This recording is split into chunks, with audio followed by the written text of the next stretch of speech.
On today's program, intrigue and international relations play a part in the creation of the modern State of Israel, as depicted in this week's episode of The Pioneers of Christian Zionism. The Canada 150 tour visited the Eshkelon region in Israel to observe the placement of a bomb shelter made possible by ICEJ Canada. After the devastation of October 7th, the world-renowned search and rescue organization Zaka jumped into action, and the International Christian Embassy of Jerusalem, and in particular the Canadian branch, were there to support them.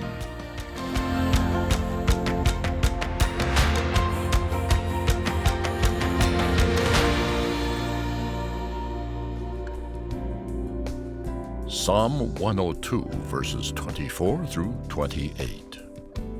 I said, O my God, do not take me away in the midst of my days. Your years are throughout all generations. Of old you laid the foundations of the earth, and the heavens are the work of your hands. They will perish, but you will endure. Yes, they will all grow old like a garment. Like a cloak you will change them, and they will be changed. But you are the same, and your years will have no end. The children of your servants will continue, and their descendants will be established before you.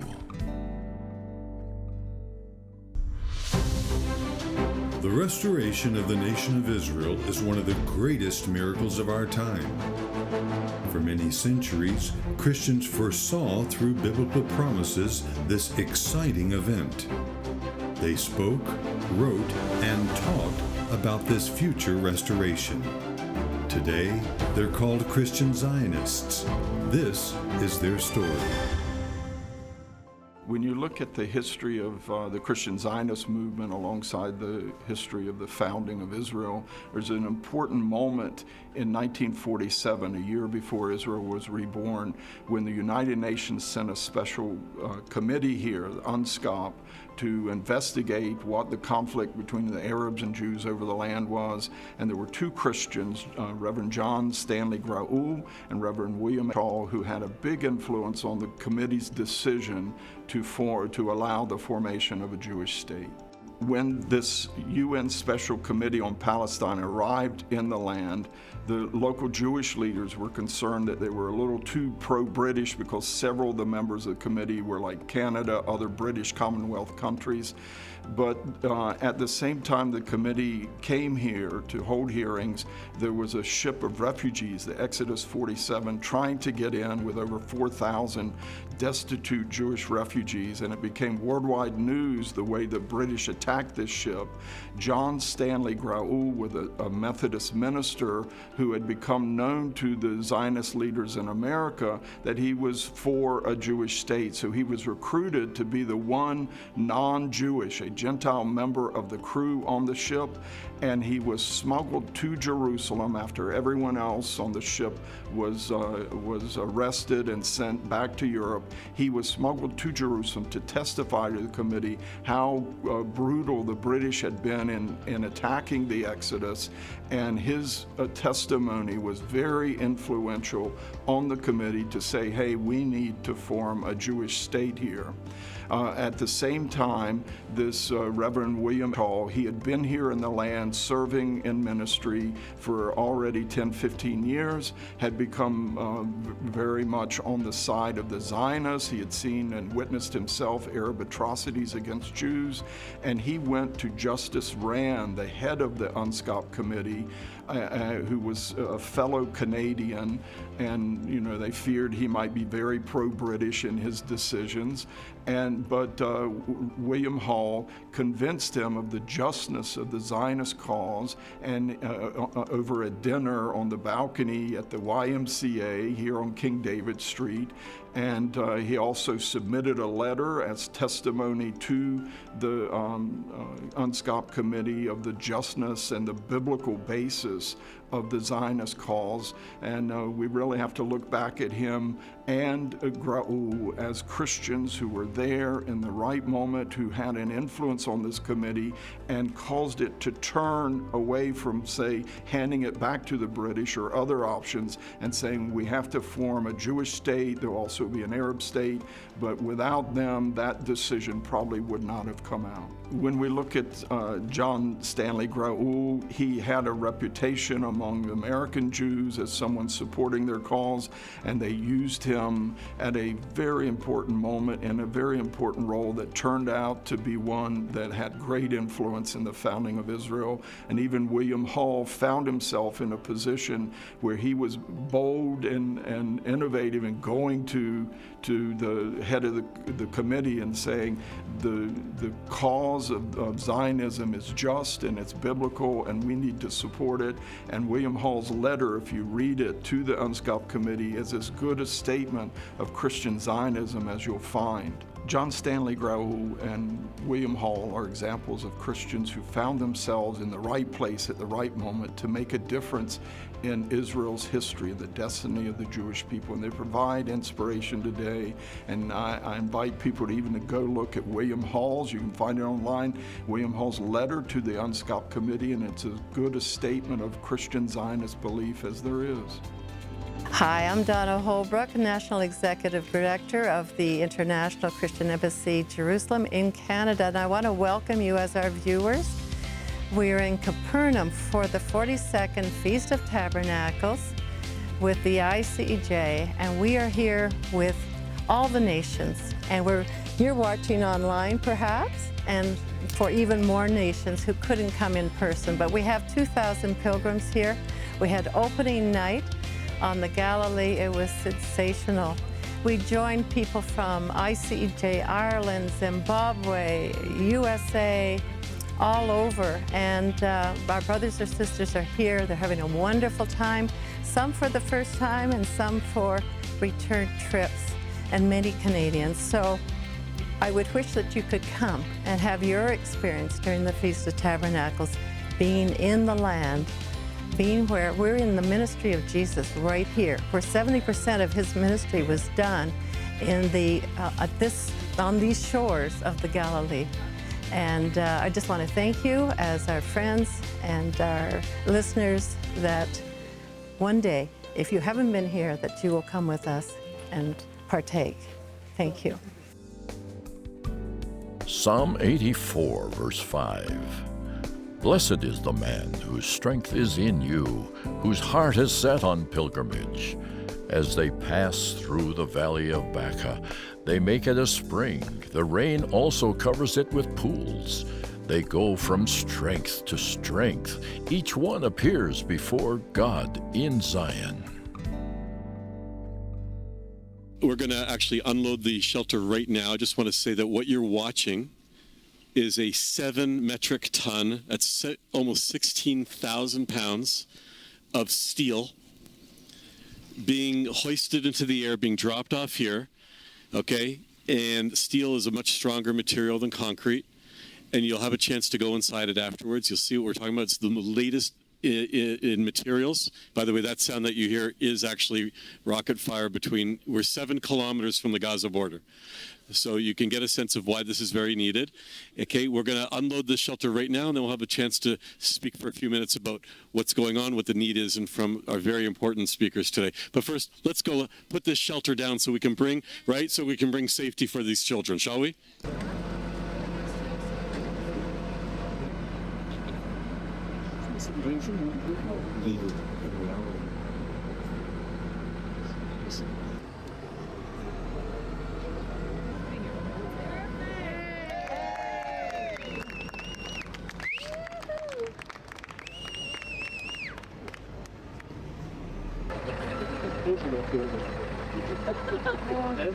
That will actually buy the next one. Okay, come on in. Let's take a look at your shelter. Come on in. Here is Avi. Avi is coming from the manufacturer. He's coming with the dedication plaque. Yay.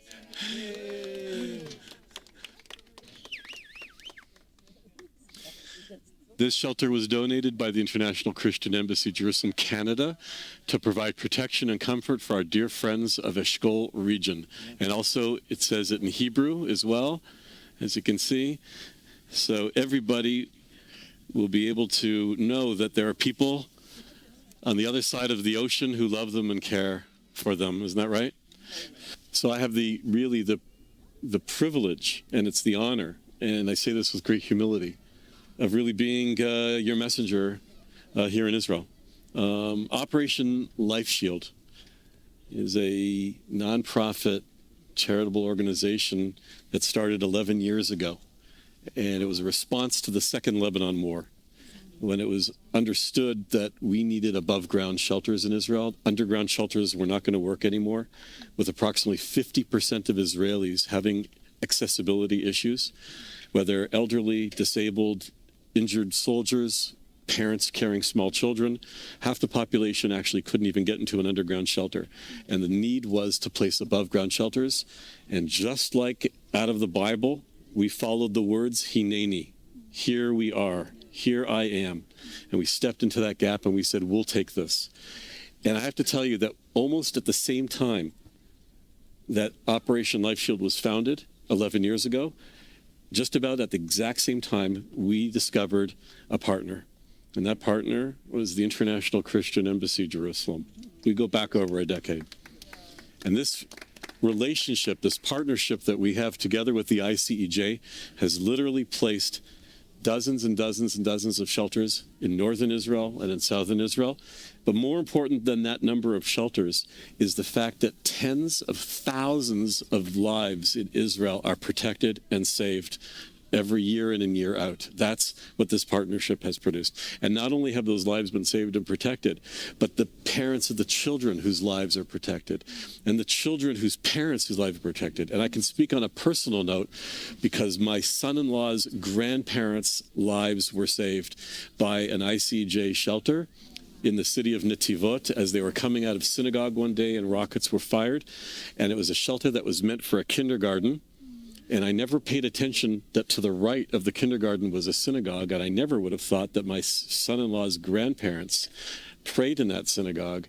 And when they exited that synagogue and the rockets came in, they ran to the first shelter available, and it was an ICEJ shelter that saved the lives of my son-in-law's. So it's on a very, very, very personal level. This partnership is a very important partnership because when we work with ICEJ Aid, which is really your address for really serving the needs of the people of Israel in so many different areas, okay? And we happen to be one of the projects of their ICEJ Aid, but all of the projects of ICEJ Aid are holy and important and have an incredible impact on Israeli society. So it's a pleasure to be part of this organization that really partners with you. This is also an opportunity. I think it's really quite amazing if you think about it, because understand that this is where Jews and Christians really come together at this meeting point in order to save lives.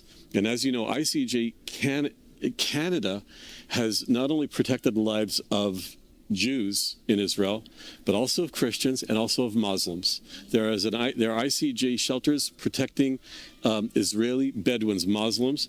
So we all know that we are all God's children, okay? And we all understand this. And we can talk about it. And our prayers are extremely important. This is prayers with feet. This is one big hug.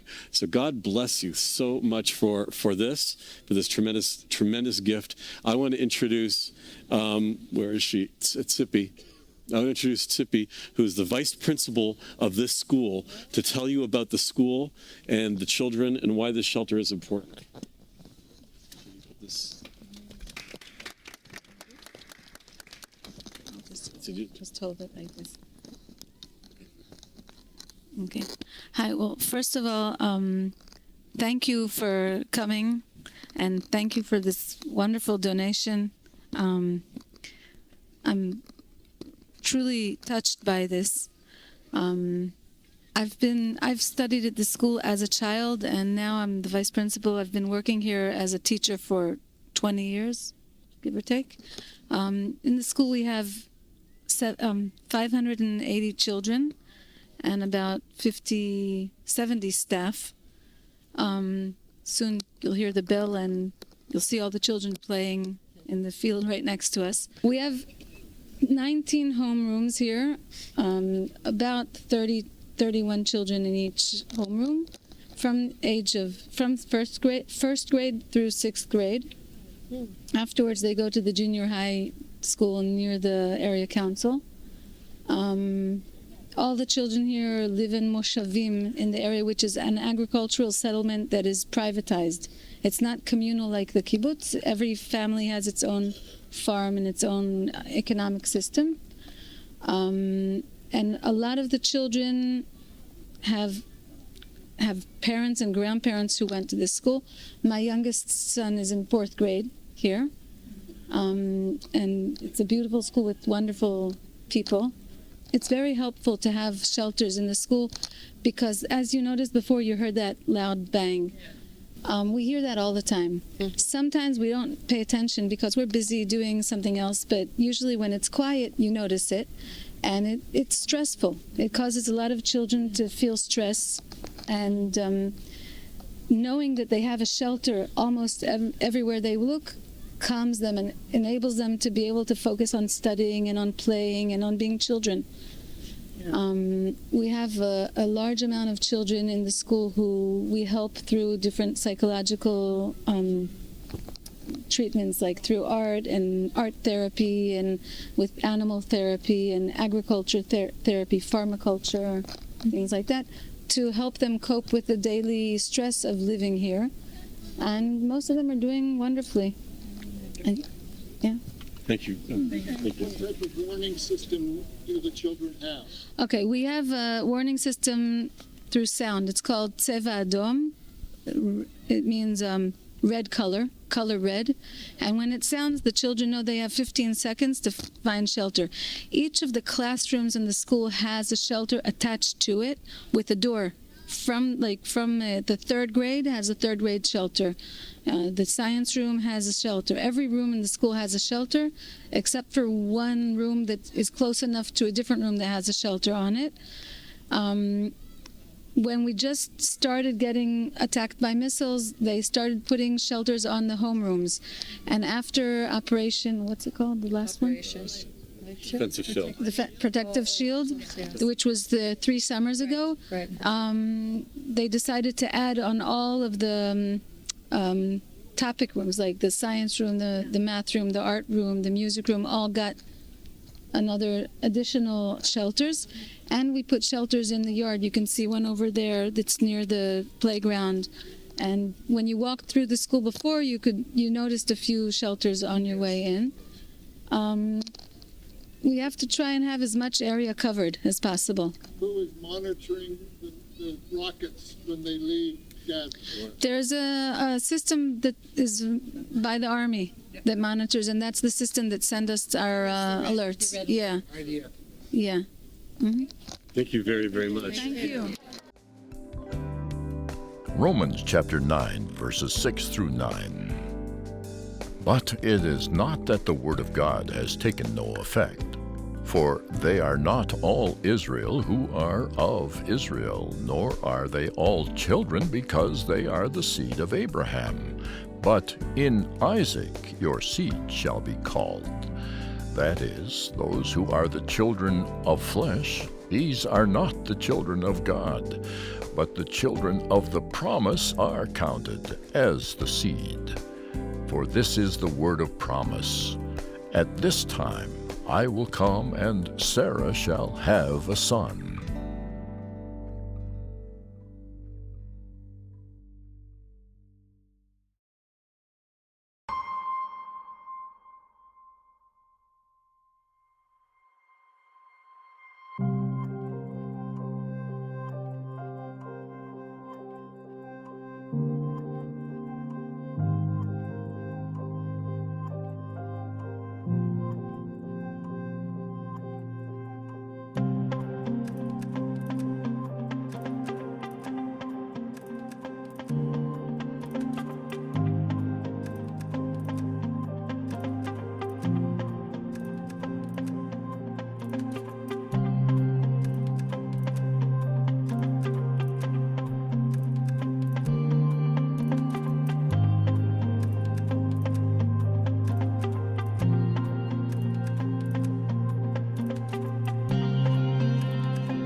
מכם, ובכלל מכל האנשים שבאמת מרעיפים אהבה אמיתית על מתנדבי זק"א. אנחנו מרגישים שנפשנו קשורה כאחד, באמת למען כבוד המת, למען לעזור אחד לשני.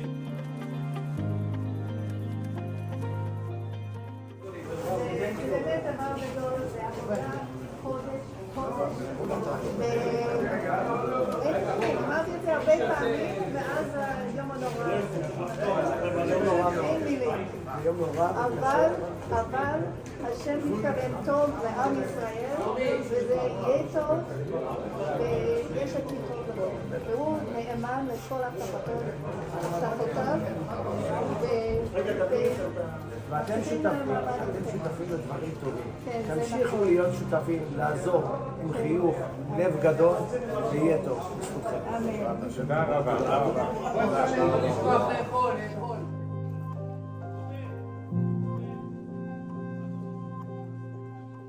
To all of our friends in Canada, I'm here at the Logistics Center of Zaka in Beit Shemesh, and we're here with real heroes of Israel, volunteers who have come to do a very holy work in the land, to help bring to proper burial those who fell in the very devastating and horrible Black Shabbat that happened on October 7th.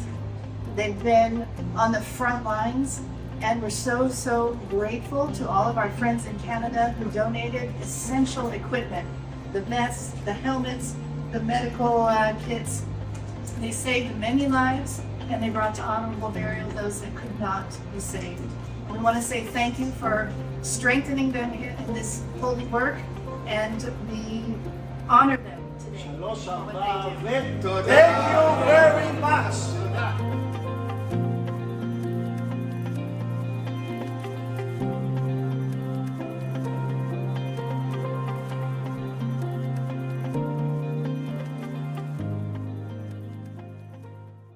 Hi, I'm Donna Holbrook, National Executive Director of the International Christian Embassy, Jerusalem, Canada.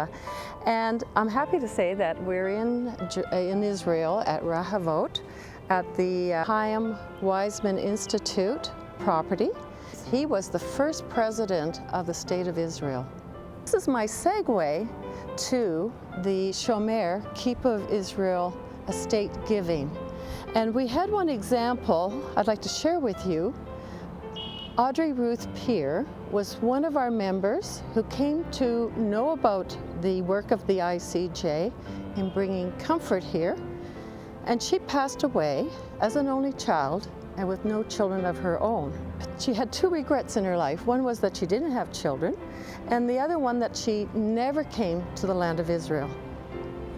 So when she passed away, she left an estate. I talked to her friend Pat, who she knew for about 60 years, and I wanted to make certain that the funds that she had given to us would be used in a way that she would have wanted. It was not designated. So I had a list of the ICEJ aid, the long-term, the short-term, the emergency kinds of funds. I shared it with her friend Pat. What do you think Audrey would like, how we use her funds? And so it was decided, we went through the list, and it was decided that they met, I should add that they met at the University of Toronto in the music department. And so music was important to her, children also important to her. And so we undertook the fund, and we divided it 4 ways equally. And it went to a petting zoo for children, for orphan boys near Tel Aviv. It also went to build 2 new music rooms at Bet Yosef up at Haifa, which is a very large community center. We also helped to complete a playground for another orphanage to the south of Israel. And then it enabled us to restore our scholarship for Christian young adults. This is a legacy that one of our members left, and I want to tell you how carefully we administer that. And her name, even though she was never in Israel, her name is in the land on those 3 projects, and it continued for 5 years on our Canadian scholarship for Christian leaders who have never been to Israel, who are in the age group of 17 to 30, roughly. And so now we have had 5 years, times 6, 30 scholarship. These are new ambassadors back to Canada who are sharing their love of Israel and their understanding for the Jewish people. Would you consider being a shomer, keeper of Israel, in your state giving? And if you have mutual funds or securities, those will benefit projects that are here in Israel to the maximum, because the capital gains is not, won't be administered on those securities. So it becomes a bigger gift, and that leaves a wonderful legacy here in Israel. I'd like to thank you. Thank you for joining us today. And be sure to visit our website at www.icej.ca or call us at 1-866-324-9133. And for our Canadian residents, be sure to ask for your free Canada-Israel pin. Through your contributions to ICEJ Canada, you can participate by giving to Haifa Home for Holocaust Survivors, Women at Risk Red Carpet Project, Operation Life Shield Bomb-Proof Shelters, Mentoring Programs, Aliyah Support, Children's Projects, Israel in Crisis, Israel Aid, Magan David Adam Emergency Services, Christian Friends of Yad Vashem, Scholarships for Young Adult Leaders, ICEJ Canada Media Fund, Gift Estate Securities Fund.